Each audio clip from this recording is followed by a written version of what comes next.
Yung nga, pagsasalita natin, magde-devolve din talaga eh. Oo, may mga words nga na ano eh. Oh, diba? Nade-devolve mo yun. Yung tapos, nagiging tas. Oo nga.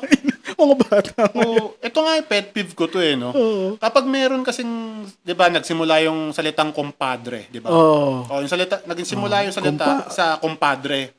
Tapos naging... Kumpanyero. Oh, kumpanyero, let's say, ganyan. Compadre, kumpanyero, naging pare, Oo. Pre. naging pre, naging erp, tapos naging bro. Yung ERP na yan, na-irita ako dyan. Ako rin. Tapos naging from bro, naging orb. Orb. Oo. Tapos naging par.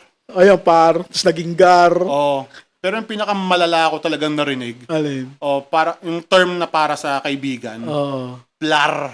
Putang sino yun? Plar. Gago, walang sense. Saan galing yun? Plar ang puta. Nagigets ko na yung par eh. Anong plar?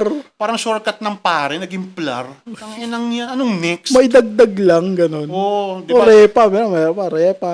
Ayun, yung repa pa. Oo. Tangin ng labo, no? Ang lame ng mga salitaan natin eh.